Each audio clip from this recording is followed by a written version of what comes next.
una nueva edición de Entrevistas en Cuarentena. Hoy es día 65 desde que se declaró el estado de emergencia en nuestro país y la situación al día de hoy es la que sigue. En el Perú tenemos un total de 99.483 casos positivos. En las próximas horas, si es que en este momento ya no ha ocurrido, habremos llegado a los 100.000 casos, una cifra que no imaginábamos en absoluto hace 2 meses. Los fallecidos son 2.914, hay 7.526 pacientes hospitalizados y 883 se encuentran en las unidades de cuidados intensivos. Hoy habló el presidente Martín Vizcarra, dijo varias cosas importantes, aunque esta continuidad de su aparición en televisión a veces relativiza las cosas, ¿no? Pero en limpio les comento lo que me parece más importante. En relación a este número de casos, ayudado de un cuadro y todo, ha explicado que el Perú es el país que a nivel de la región, en Latinoamérica, ha hecho más pruebas. Ha mostrado un cuadrito donde se destaca claramente el número de pruebas que se han hecho en el país, que dice que son 3 veces más que las que han hecho en otros países como Colombia. Las personas muestreadas son un total de 679.582. También ha dicho que en los próximos días la capacidad de camas de unidades de cuidados intensivos va a llegar a 1.500. Ahorita estamos con 880 pacientes en cuidados intensivos y que hacia el mes de junio va a llegar a 2.000. Para eso habría estado conversando con presidentes, jefes de gobierno de países como Japón, la propia China, gestionando, en algunos casos se desbloquee algunas compras o donaciones que se han hecho. También están habilitando equipos que han estado inoperativos, malogrados, y también está poniendo sus esperanzas en la producción de equipos de ventilación mecánica que la Marina de Guerra, dice él, que ya ha entregado 10 a la fecha que están funcionando. La otra cosa importante que ha dicho es que en realidad no va a haber levantamiento de la cuarentena. No lo ha dicho exactamente en esas palabras, pero por ejemplo se ha explicado que para la salida de los niños cada semana van a ir publicando los distritos que estén clasificados como de alto riesgo, en los cuales no se va a poder permitir esta salida, lo cual hace deducir que el estado de emergencia en esos distritos donde los niños no van a poder salir y que semana a semana se van a ir actualizando en los próximos meses, ¿no?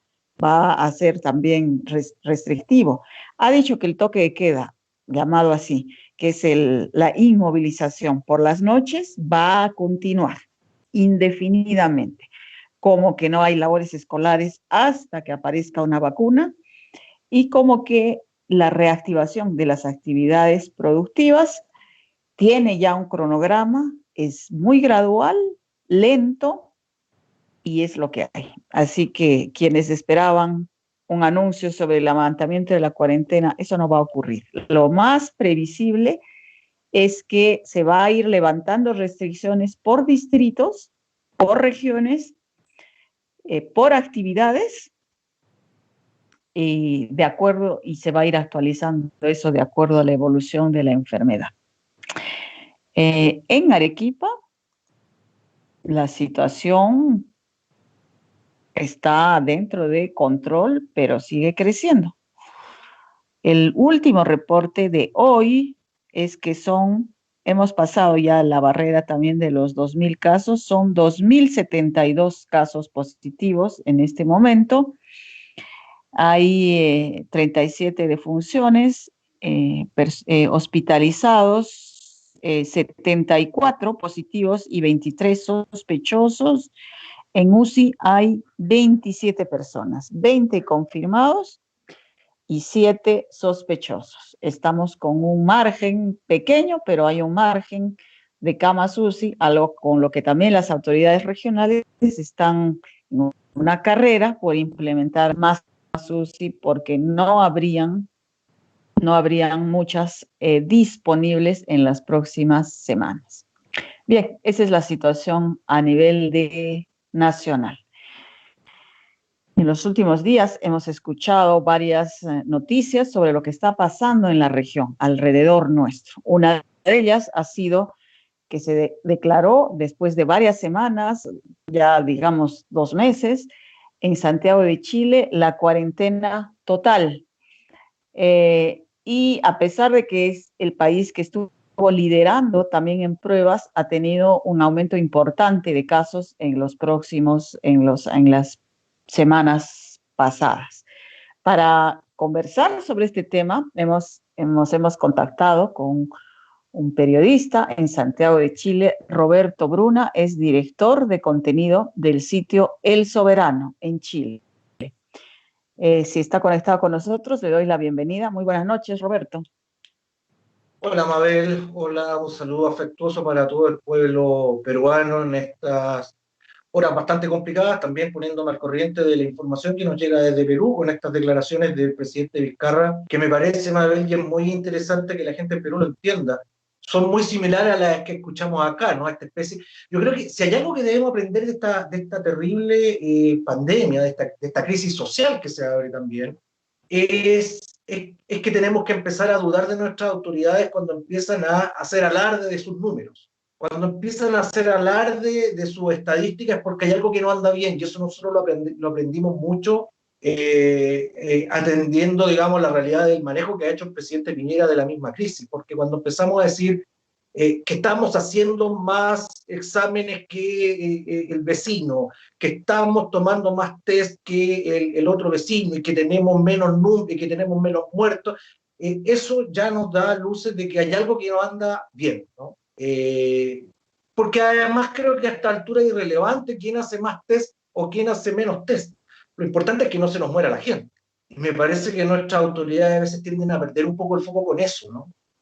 No sé si ustedes, Mabel, estarán de acuerdo. Acá en Chile la situación se ha ido complicando mucho. Otra cosa que me llama mucho la atención, y yo le aviso a la gente en Perú, la estrategia de la cuarentena dinámica, ¿no? Esta cuarentena que va por sectores, ¿no? Que va de manera parcelada. En algunos sectores apretamos, relajamos un poco, apretamos en otro distrito, relajamos cuando las cifras nos acompañen. Ese modelo en Chile fracasó. Nada me hace suponer que ese mismo modelo va a fracasar, va a funcionar en Perú. Yo le pido a todo el mundo que reflexionemos, peruanos y chilenos, pensémoslo de por qué países que tienen infinitamente más recursos que nosotros, que tienen estados mucho más solventes que nosotros, que tienen mejores sistemas de salud pública que el nuestro, no optaron por este modelo, pudiendo hacerlo, pudiendo haber garantizado incluso, para que fuera más efectivo y eficiente, una renta de emergencia para que la gente no tuviera la necesidad de ir a ganarse el sustento a la calle y enfermarse. Porque ese es el sistema que ha probado ser el más eficiente. Cierre total de cuarentena total, que vaya acompañado también de ingresos que pudieran suplir las necesidades familiares. Eso ya no se hizo, me parece que en Chile ya le perdimos el control a la pandemia, hoy día se murieron 31 personas, estamos claros que ese número no corresponde con la realidad, ya tenemos información oficiosa y alguna más o menos oficial de que los muertos son muchos más, precisamente, claro, no se les puede poner al muerto, pues se le puede caratular, digamos, o clasificar la muerte como COVID-19, pero todos los indicios indican, digamos, de que esa persona falleció. Como otros números están muy creo que los números son bastante mayores en términos de contagios. En Chile tenemos... A ver, hablando de eso, Roberto, y tenemos fallecidos. Sí, déjame para nuestros oyentes decirles las cifras oficiales que en este momento, según los reportes, tienen en Chile, ¿no? Hay 49.579 casos activos, 27.563, fallecidos 509 y recuperados 21.507. Estas cifras, a primera vista, se ven muchísimo mejores que las que tenemos en Perú, ¿no? Pero tú nos dirás, Por y sobre el acabas de doble, mencionar Mabel. un tema, sí, acabas de mencionar un tema, el subreporte, que también acá se ha hablado mucho y que se ha explicado que es una metodología mundial y que no se puede y que más adelante se va a sincerar estas cifras, pero bueno, eh, ¿cómo tú ves realmente, como digo, nosotros viendo esto, parecería que la situación está bastante controlada y generaría un optimismo mayor que el que tenemos acá. Tú que vives la situación ahí, cuéntanos, ¿qué piensas de estas cifras?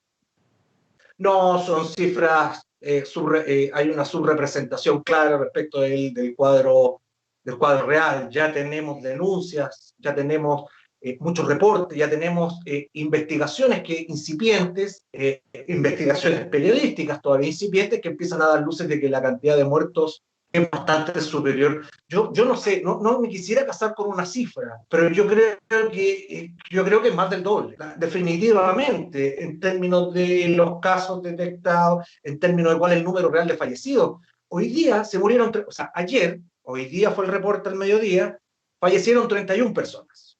Eh, Nosotros creemos, los periodistas en Chile, creemos que son mucho más.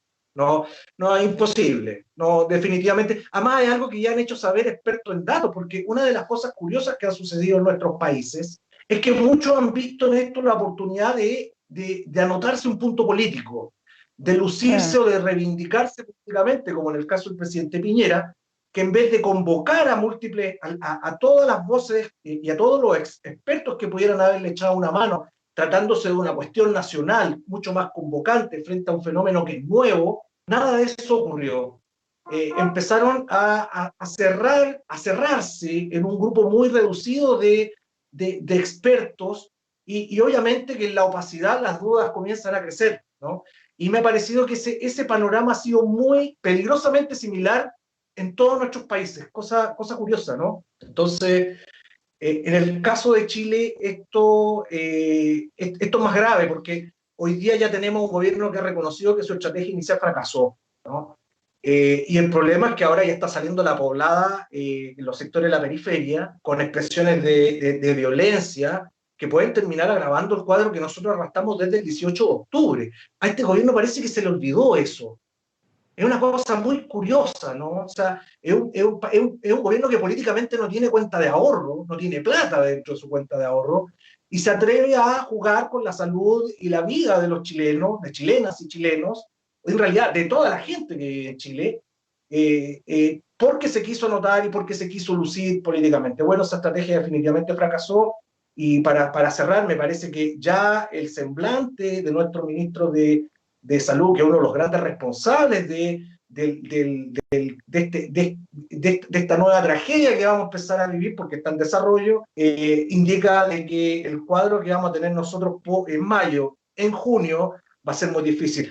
Una cosa muy importante, nosotros recién estamos empezando el otoño-invierno, y el otoño-invierno en Chile, porque tiene bajas temperaturas, porque generalmente el sistema de salud se empieza a estresar por la cantidad de enfermedades respiratorias. Nada me hace suponer que además teniendo esta pandemia, la situación no vaya a ser catastrófica de aquí a un mes más. Roberto, cuéntanos cómo están viviendo en Santiago esta disposición de cuarentena total. Para el Perú, digamos, esta disposición que fue así de un momento a otro fue muy difícil de cumplir.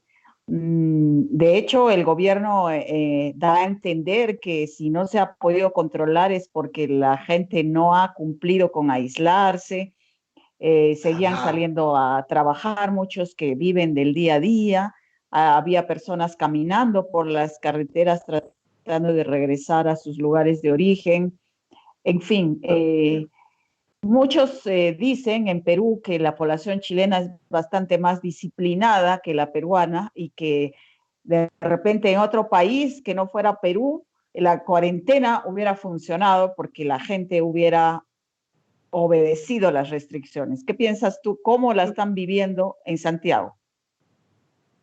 Mira, yo tengo por una cuestión de vínculo, amigos peruanos y claro, hay muchos mitos respecto a Chile, ¿no? Que desde el lado peruano se levantan muchas veces de manera interesada para apoyar alguna tesis política interna, ¿no? Pero esto de que son disciplinados, creo que en realidad no tanto. Probablemente un pueblo que se disciplina al fragor del desastre porque somos un país de desastres naturales y estamos acostumbrados. No hay, a mí me parece que son siempre más las similitudes que tenemos, pero sí me parece que el Estado chileno tenía más plata para haber hecho algo mejor. En un comienzo se apostó por esta crisis dinámica para no afectar la economía. El problema es que empezaron a presumir de una meseta, de un control de la enfermedad mucho antes de tiempo, cuando ni siquiera estábamos empezando el otoño, ¿no? Cosa grave también, porque nosotros llevamos un desfase, en esta parte del globo llevamos un desfase con los países del hemisferio norte, que afrontaron esta tragedia en pleno verano. Ahora ellos van saliendo a la época estival. Nosotros estamos recién entrando al otoño y al invierno. Primera cosa, eso ya ahí hay algo que nos llamaba mucho la atención. Entonces empiezan con estas dinámicas, con estas cuarentenas dinámicas, y empiezan a dar mensajes bastante confusos en términos de que la gente podía salir a tomar una cerveza, manteniendo la distancia. Entonces, ese mensaje confuso confundió a la población, ¿no? Entonces empezaron a abrir los malls y la gente se fue a meter a los malls porque asumió que estaba esta pandemia bajo control. Bueno, eso resultó ser un desastre. Y ahora hemos decretado la cuarentena total, al menos para Santiago, que es el principal conurbano del país con 7 millones y tanto de habitantes, pero siempre nos quedamos con la idea de que dejamos pasar 2 meses valiosos. Perdimos 2 meses y esa oportunidad nosotros ya no la vamos a tener. Cosa importante además porque Chile es un país con plata. Yo te voy a contar más o menos para que se hagan una idea los ciudadanos peruanos que nos están escuchando. Solo la plata metida en los fondos de pensiones de los trabajadores, que podríamos crear con eso un sistema de seguridad social, ya hay 240.000 millones de dólares metidos ahí. Chile tiene 60.000 millones de dólares en bonos soberanos, tiene ahorros, tiene un fondo para tragedia y catástrofes como la que nos ocupa actualmente, por más de 25.000 millones de dólares. Entonces la gente se dice, ¿por qué no ocupamos la plata ahora?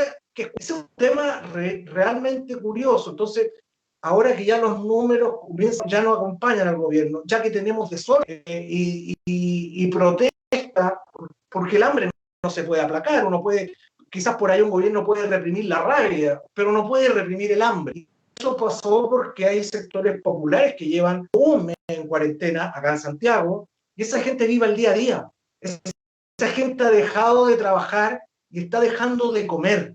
Y me parece que las autoridades de Chile no han entendido realmente la dimensión histórica que tiene esta catástrofe. Y después de haber leído al presidente Vizcarra, me parece que él tampoco lo está entendiendo. Me parece que no hay nadie, me parece que los que mejor han andado en la región han sido probablemente Argentina y Uruguay, que supieron entender o supieron leer mejor de lo que iba este asunto. Me pregunto yo si hay algo ideológico, puede ser también, porque probablemente haber gastado dinero en una renta de emergencia nacional, pagándole algo así como 800 o $1.000, $1.000 a cada persona adulta, habría costado quizás 20%, pero bueno, eso habría implicado quizás una pequeña reforma tributaria, que es lo que definitivamente hay gente que no. Y en eso estamos, Mabel. Le hemos perdido el control a la plaga y me parece que ya no tenemos forma de recuperar ese control y que perdimos 2 meses valiosos. Ajá. Bueno, y en cuanto a precisamente esto que tú mencionas, las medidas económicas que debido a este aislamiento han ido acompañando los gobiernos, ¿cómo han sido en Chile y cómo ha impactado esto en la protesta social que se desató el año pasado, ¿no? Poniendo en cuestión muchos de los mitos o cuestiones que ya se daban por sobreentendidas en relación al bienestar económico en Chile y que las protestas contradijeron, ¿no? Incluso ahora en plena cuarentena ha habido algunos actos de protesta. ¿Cuál es el ánimo de la población en ese campo digamos, de la protesta de grupos o grandes masas en realidad, ¿no? De la población en relación a la situación económica que vivían antes y cómo ahora, que seguramente como en todo lado, la situación va para peor, ¿hacia dónde se está canalizando eso y cuál ha sido la respuesta del gobierno? La respuesta del gobierno ha consistido básicamente en algunos bonos. A ver, el primero fue un bono muy modesto, por no decir mezquino, de 50.000 pesos, que vendría siendo, no sé, decir, $70, ¿no? Para cada persona, digamos, que tampoco es para todos, es para el 60% más vulnerable, ¿no? Tampoco es un derecho universal, es algo que toca solamente al 60% de la población más vulnerable. El que está en el número 64%, ese no recibió nada, ¿no? Eso demuestra un poco la falencia del Estado subsidiario que tenemos nosotros en Chile, ¿no?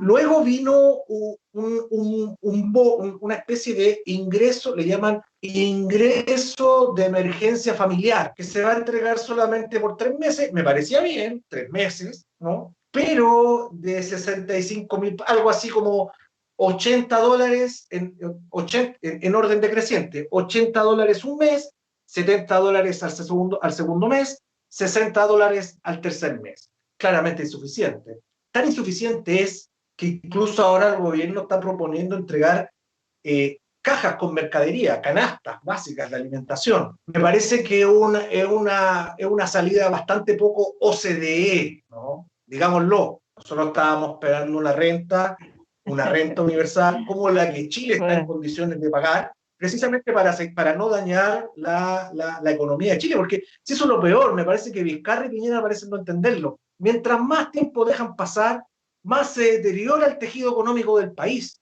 y la posibilidad del desastre es mucho mayor. Y no tenemos nada más en Chile. ¿Y piensas tú que va a reactivarse la protesta? ¿Por qué canales? ¿En qué tiempo? ¿Cómo ves el escenario social? Por el único canal que nos dejó la Constitución de Pinochet. Lo trágico de la Constitución de Pinochet es que cerraba todas las puertas para una discusión política, ¿no? Es una Constitución que básicamente fuerza al ciudadano a ser violento, ¿no? Donde las minorías imponen a veto cuando quieren y como quieren. De hecho, bueno, Pinochet diseñó la Constitución para eso, precisamente, para que esa minoría pudiera imponerse a las mayorías. Ese modelo de Estado ya fracasó, ya hizo aguas. Yo creo que Chile ya denunció ese pacto social, por eso estábamos pidiendo un nuevo contrato social con una nueva constitución, y en eso nos pilla esta pandemia. No hay posibilidad alguna de que hoy día se restablezcan los puentes y el diálogo, menos cuando la gente sienta hambre, ¿no? Yo no veo, o sea, si este gobierno no asume la gravedad y la profundidad de la crisis, lo que vamos a tener es un problema grave. Y me parece que ya no solo en Chile. Ojo con esto, ¿eh? porque, porque puede estar larvándose una crisis similar en países como Colombia, que también tiene muchas dificultades, y también Perú, ¿por qué no? Tratándose de sistemas políticos que presentan un enorme deterioro y que tienen un enorme problema de legitimidad. Entonces, me parece que el escenario es bastante complicado. Me parece que yo no veo una salida pacífica, a menos, tampoco hay voces hablando de generar un nuevo pacto político. El problema es que la gente dice, bueno, pero ¿quiénes van a generar ese pacto si nosotros no lo reconocemos legitimidad a la clase política actual, que ha llegado al poder precisamente bajo un marco institucional que nosotros creemos que está viciado? ¿Qué clase de diálogo vamos a tener ahí? Me parece que Chile en ese escenario está en el peor de los mundos, pero me parece que esta cosa puede empezar a extrapolarse a otros países. Me parece que el caso peruano, el caso Perú también, me parece que también, ¿no? Así es. Bueno, Roberto, muchas gracias por habernos dado luces de lo que está pasando allá, como en realidad en esta crisis tienes mucha razón, vamos a estar hermanados también todos los países de la región y muchos del mundo, y hay muchas cosas que se están poniendo en cuestión a raíz de esta crisis precisamente, y ojalá traiga cambios para bien, ¿no? Te agradezco este tiempo y deseo lo mejor para ustedes. Muy cortito, Mabel, para despedirme Sí, de toda la sí, audiencia.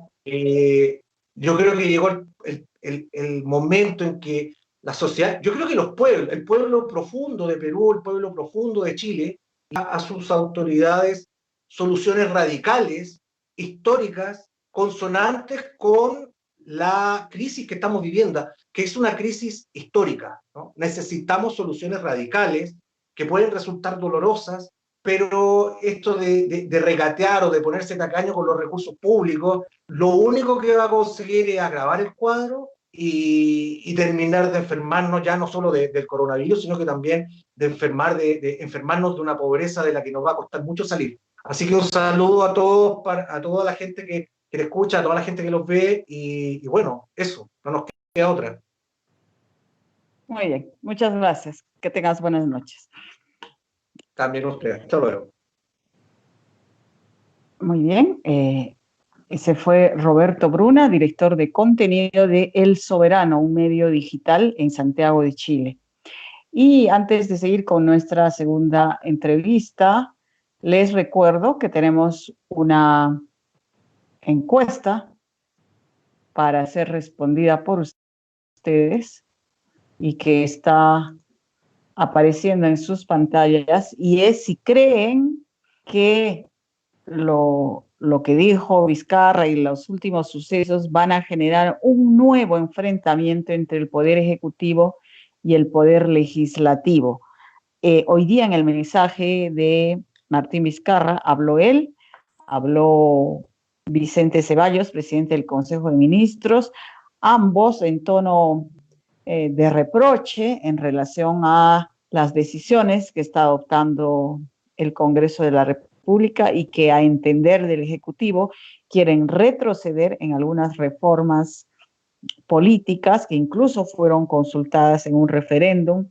También se han referido a otros proyectos de ley o otras leyes aprobadas, normas aprobadas con las que no están de acuerdo, y todo parece